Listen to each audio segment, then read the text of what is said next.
Hello everyone, I am Mariel and Tigbao and I will be going to tackle about the Rule 6, IGASP beneficiaries and other financing arrangements with private educational institutions and non-DepEd public schools.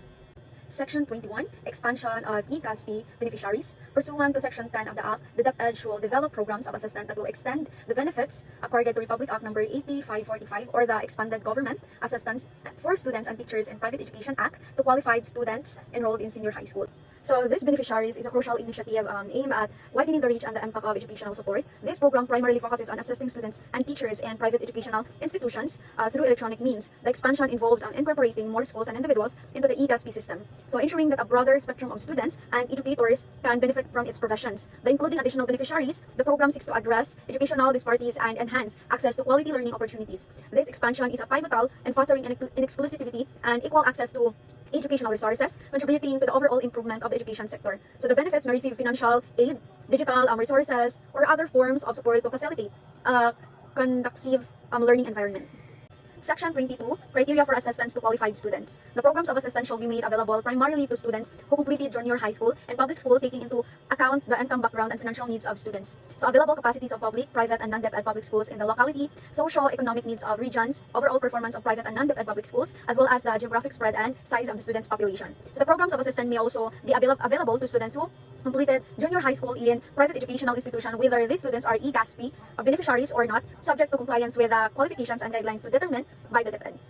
So in this outlines the specific criteria that must be met for students to qualify for assistance under the particular program or policy. It delineates the eligibility requirements, which may include considerations such as academic performance, financial need, or demographic factors. This section establishes a transparent framework to ensure fair and equitable distribution of assistance. So it typically includes details on the application process, specifying the documentation or information students need to provide to demonstrate their eligibility. Section 23, Forms and Amount of Assistance. The forms of assistance that may be provided by the DepEd may include any of the following. So A voucher system where government issues a coupon directly to the students to enable them to enroll in eligible private educational institutions or non-DepEd schools of their choice under a full or partial tuition or school subsidy. B, Educational Service Contracting or ESC, where government enters into contracts with private educational institution or non-DepEd public schools to shoulder the tuition and other fees of high school students who will enroll in private high school under this program. C, the management contracts where government enters into contractual arrangements with private educational institutions or non-DepEd public schools to manage the day-to-day operation of public schools under agreed performance targets. The D is form of assistance provided under Republic Act No. 8545, and E as other forms of financial arrangement consistent with the principles of public-private partnership. So the DepEd should take into account the ability of program beneficiaries to cover tuition differentials in setting the amount of the vouchers. So amount of the vouchers, PSC, or other forms of assistance. The amount of assistance to be given by the government shall not exceed the determined per student's cost in public schools. So in A, it talks about that the voucher system as described involves the government issuing coupons directly to the students. So these vouchers acts as a form of financial support, empowering students to enroll in eligible private educational institutions or non-DepEd public schools. So the vouchers provide either full or partial tuition subsidies, enhancing to access to diverse education options and promoting a more inclusive approach to schooling. So in B, it talks about the ESC is a government initiative, a more inclusive approach to schooling. So institution or non-DepEd, so the primary aim daw of this contract is to alleviate the financial burden on high school students by covering their tuition and other fees. So through ESC, students can enroll in private high schools, fostering greater accessibility to diverse educational options. So in C, talks about that management contract. So it involves the government entering into contractual arrangements with private educational institutions or non-DepEd public schools. So these agreements delegate the responsibility of managing the day-to-day operation of public schools to private entities under mutual agreed coupon performance targets. So by outsourcing operational aspects through management contracts, the government aims to enhance efficiency, leverage specialized expertise, and improve overall educational outcomes in public schools. So in D, these provisions may include financial aid, so educational resources or specific programs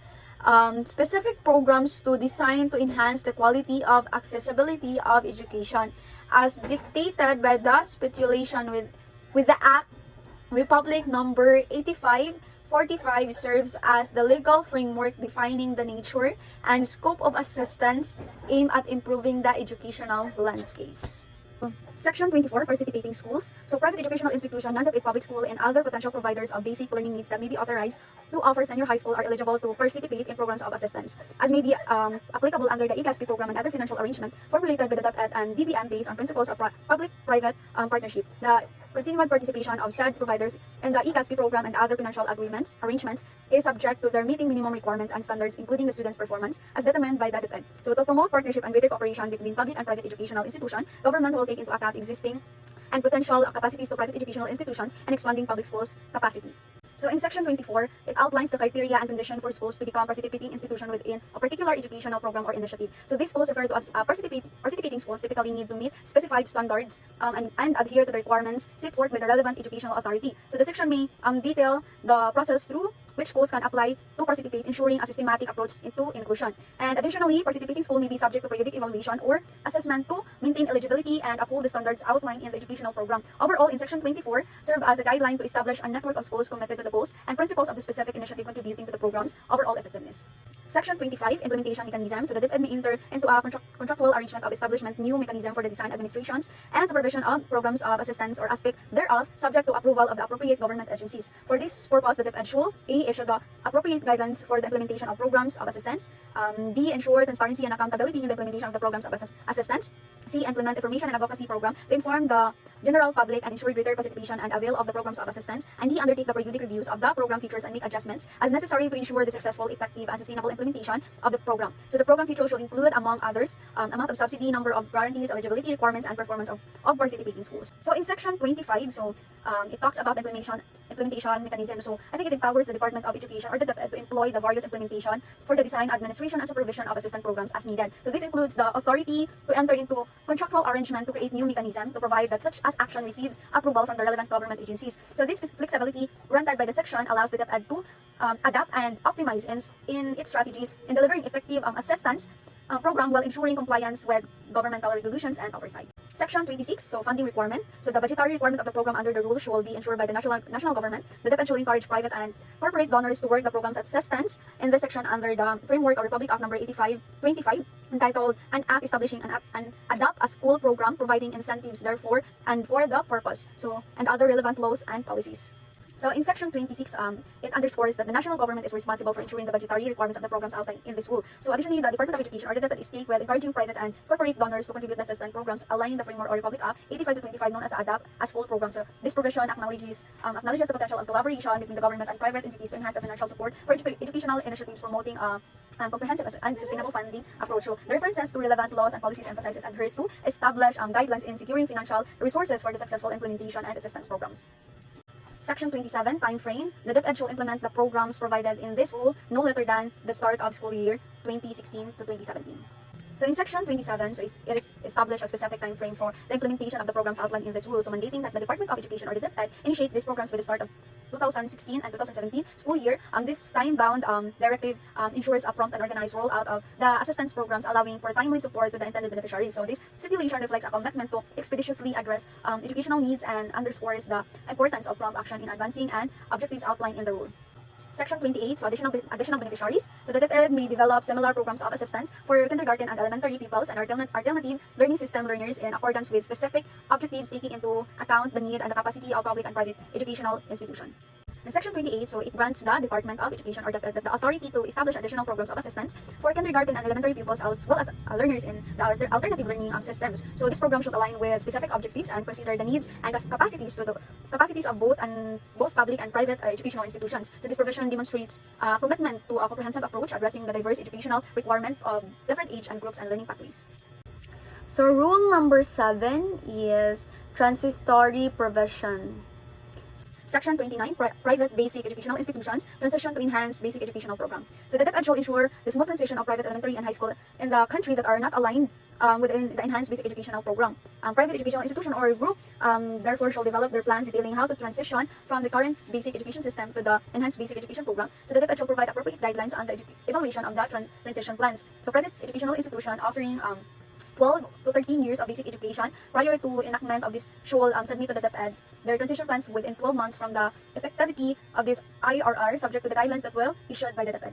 So in Section 29, it outlines the DepEd's responsibility to facilitate a seamless transition to provide elementary and high school not aligned with the Enhanced Basic Educational Program. So the private educational institution or groups thereof are required to formulate detailed in transition plans outlining the steps to shift from other existing basic education system to enhanced program. So the DepEd is tasked to providing guidelines to evaluating these transition plans, ensuring a standardized and effective process. So additionally, private institutions that are offer 12, 13 of basic education before the enactment of the act must be their transition plans to the DepEd within 12 months from the effectivity of IRR, adhering to guidelines issued by the DepEd. So this section emphasizes a coordinated effort to align private educational institution with the enhanced basic educational program. Section 30 is implementation mechanism and strategies. So pursuant to Section 12 of the Act, the child and tester should formulate appropriate strategies and mechanism needed to ensure smooth transition from the existing 10 years basic education cycle to enhanced basic education program. So the strategies may cover and others changes in physical infrastructures, human resources, organizational and structural concerns, bridging models, linking secondary education competencies, and entry requirements of new tertiary, circular and partnership between the government and other entities. Modeling how senior high school may be implemented in selected school to stimulate the transition process and provide concrete data for the transition plan following the guidelines set by the DepEd. So the result of senior high school modeling program may be considered in the nationwide implementation of the senior high school program in school year 2016-2017. So in section 30, so these strategies may encompass various aspects including changes in physical infrastructures, human resources, organizational structures, consideration bridging models to connect secondary education competencies with new tertiary curricular entry requirements and fostering partnership between the government and external entities. So to facilitate the transition, senior high schools modeling may be implemented in selected school following the guidelines, so providing tangible data for the transitional plan. So the outcomes of the senior high school modeling program may be influence the nationwide implementation of the senior high school program in the academic 2006 to 2007. So this section may emphasizes a comprehensive and collaborative approach to successfully implement the enhanced basic education. Section 30.1, so partnership with HES and TVS, so to manage the essential implementation of the enhanced basic education program and mitigate the expected multi-year low enrollment turnout HES and TVS starting school year 2016-2017, the DepEd shall engage in partnership with HES and TVS for the utilization of latter's human and physical resources and issues relevant guidelines on such partnerships. So in section 30.1, so I think it addressed the management of the essential implementation challenges of the enhanced basic education program by encouraging partnership between the DepEd and the higher education institutions and the technical vocational institutions. So in this partnership involves utilizing the human and physical resources of HES and TVS to cope the anticipated low enrollment turnout in HES and TVS is during the 2006-2007 school year. So the DepEd is mandated to issue guidelines on these collaborations. So coordination between DepEd, TESTA, TVS, and HES is emphasizes to implement strategies that safeguard the capabilities of this institution to provide educational and training services to graduates of the enhanced basic educational program, ensuring a smooth transition without adverse effect. So section 30.2 is a financing framework for states, university, and colleges during the transition period. So the CHED and DBM shall review the financing policy framework to state universities and colleges in light of the Act with the end in view of optimizing the use of government resources for education, the result of which shall be covered by a joint administrative assurance. So in section 30.02, so the objective is to enhance the efficiency and effectiveness of government resources allocated in education. So the outcomes of this review will be encapsulated in a joint administrative issuance, ensuring that the financing framework for SUCs is optimized during the transition period of implementing the enhanced basic education program. So this section reflects a commitment to resource optimization and alignment with the evolving educational landscape. Section 30.3, so effects of essential implementation of the enhanced basic education program on industry human resource requirements. So the DOLI or CHED, ATISTA or PRC, and coordination with industry associations and chambers of commerce shall develop a contingency plan not later than the start of year 2015 to 2016 to mitigate the effects of the enhanced basic education program with respect to the potential reduction or absence of colleges graduates to meet the human resource requirements of industry. In section 30.3, so the goal is to create a contingency plan by the beginning of the 2015 to 2016 school year, addressing potential challenges arising from the implementation of the enhanced basic educational program. So specifically, the plan aims to counteract any reduction or absence of college graduate that might impact the human resource requirements in industries. Section 31, Labor and Management Rights. So in the implementation of the Act, including transition period, the rights of labor as provided in the Constitution, the Civil Service Rules and Regulation, Labor Code of the Philippines, and existing collective agreements, as well as the prerogatives of management shall be respected. Section 31, so this section underscores the importance of respecting for both labor and management. So to ensure the sustainability of private and public educational institutions and safeguard the rights and welfare of teaching and non-teaching personnel, the Department of Labor and Employment or the Delhi Department of Education, the DepEd, Commission of Higher Education, CHED, and Technical Education Skills and Development Authority, the TESDA, are mandated to issue a joint administrative as-once within 60 days from the effective date of this IRR. So these as-once will be developed through collaboration involving a technical panel with representatives from relevant government bodies, teaching and non-teaching personnel, organization, and other institution administrations. So Section 32, Transition Period. So the transition period should recount from the date of the approval of IRR until the end of school year 2021 to 2022. Section 32, so this established defined transition period to the implementation of Act. So the transition period is explicitly specified to extend until the conclusion of the school year 2001-2002. So during this time frame, the educational system is expected to adapt or undergo changes in accordance with the provision outlined in the Act and its accompanying regulations. So this clear timeline allows for a structured and gradual transition, providing educational institutions, stakeholders, and other relevant authorities with a specific time frame to implement necessary adjustment and reforms to align with the Act requirements. So the conclusion of the transition period marks the full integration and realization of the changes mandates by the Act within the education system. Rule number 8, Joint Congressional Oversight Committee. Section 33, Joint Congressional Oversight Committee on the Enhanced Basic Education Program. So the Joint Congressional Oversight Committee created under Section 13 of the Act shall be composed of 5 members, each from the Senate and from the House, including chairs of the committees on education, arts, and culture, and finance of both houses. And the membership of the committee for every house should have at least 2 opposition or monetary members. So in Section 33, so establish the Joint Congressional Oversight Committee tasked with monitoring the implementation of Enhanced Basic Education Program. So this committee is to be comprised of 5 members from both the Senate and the House of Representatives, with representation from the chairs of the committees on education, arts, and cultural, and finance in both houses. So each house's committee membership must include at least 2 members from the opposition or monetary. So the purpose of this oversight committee is to ensure bipartisan scrutiny and comprehensive review of the program's execution, fostering transparency and accountability in the education reform process. So the diverse composition of the committee from both majority and minority parties reflects an inclusive approach to the oversight, aiming to address concerns and perspective from various political standpoints. Rule number 9, the mandatory evaluation and review. Section 34, so mandatory evaluation and review. By the end of the school year 2014-2015, the DepEd shall conduct a mandatory review and submit a midterm report to Congress as the status of implementation of the Enhanced Basic Education Program in terms of the clausing following current shortage. So A, teachers, B, classrooms, C, textbooks, and D, seats, E, toilets, F, other shortage that should be addressed. In Section 34, so the DepEd is required to submit a midterm report to Congress detailing the status of the program's implementation, particularly addressing current shortage such as teacher, classroom, textbooks, seats, toilets, and relevant areas. So the midterm report is expected to encompass key metrics related to access and quality of basic education, including participation rates, retention rate, national achievement test results, completion rate, on teachers, welfare and training profiles, funding adequacy, and availability of learning facilities like computer and science laboratories, libraries, and sports, music, and arts facilities. So this provides comprehensive review aims to provide thorough assessment of the program's impact and identify areas that require attention or improvement. Rule number 10, commitment to international benchmarks.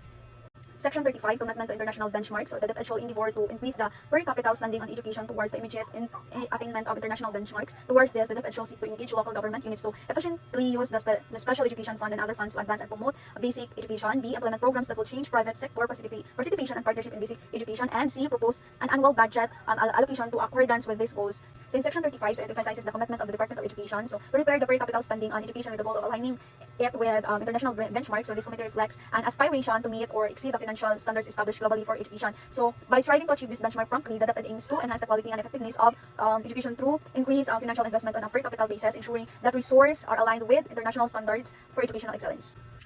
Rule number 11. So final provisions. Section 36, appropriations. So pursuant to Section 11 of the Act, the initial funding for the operationalization of the Enhanced Basic Education Program shall be charged against the current appropriations of the DepEd.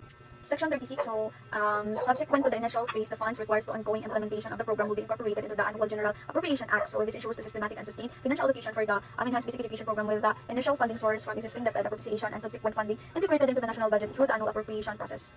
Section 37, so implementing details, the DepEd, CHED, and TISDA issue such policies and guidelines as may be necessary further implement this IRR. So Section 37, so this delegation empowers the education-related bodies to establish specific details and procedures enabling a more effective execution of the policies outlined in IRR. So the flexibility granted allows the adaptive measures to address evolving needs and challenges during the implementation of Enhanced Basic Education Program. So this provision underscores the importance of ongoing guidance and directions from these authorities to ensure the successful and dynamic execution of the education reforms outlined in the Act. Section 38, amendment. Amendment to this IRR shall be jointly promulgated by the DepEd Secretary, Chairperson, and TISDA Director or General. In Section 38, so this collaborative approach ensures balanced and comprehensive review of any proposed changes involving key stakeholders in the education sectors. So by requiring joint promulgation, it emphasizing the significance of consensus and coordination among the authorities in modifying the rule governing the implementation of the enhanced basic education program. So this provision aims to maintain consistency and coherence in the regulatory framework supporting the educational reforms introduced by Act. Section 39, separability clause. So should any provision of this IRR be subsequently declared invalid and constitutional, the same shall not affect the validity and effectivity of other provisions. So in Section 39, so the clause reflects a common legal practice to prevent the nullification of an entire set of regulation due to the potential invalidity of specific parts. So allowing the ineffective provision to remain force. Essentially, it allows remainder of the IRR to continue operating independently and effectively, promoting the legal stability, ensuring that the educational reforms outlined in Act can persist despite potential legal challenges to specific provision. Section 40, repealing clause, pursuant to Section 18 of the Act, rules and regulation implementing permanent provision of the Batas Pambansa Bilang 232 or the Education Act of 1982, Republic Act number 9155, or the Governance of Basic Education Act of 2001. So Republic Act number 9258, Republic Act number 7836, and all other laws, decrees, executive orders, and rules and regulations contrary to or inconsistent with the provision of the Act are then repealed or modified accordingly. Section 40. So this clause aims to streamline the legal landscape by eliminating or adjusting existing regulation that conflict with the newly enacted educational reforms outlined in the Act. So it ensures alignment and coherence in the legal framework governing education, avoiding contradiction or consistencies between prior legislation and the enhanced basic education program. So the provision clarifies the intention to supersede conflicting regulation contributing to the effective implementation of the new education policies. Section 41, effectivity clause. So this IRR shall take effect 15 days after the publication in the official gazette or in 2 newspaper or general circulation. Section 41. So this timeline allows the public awareness and understanding of the rules before they come into force. So additionally, the provision mandates the registration of the IRR with the Office of the National Administrative Register at the University of the Philippine Law Center or UP Diliman, Quezon City, ensuring its official documentations and accessibility for the references. So the notation done this 4th day of September 23. So it signifies the date when the IRR was officially completed and finalized.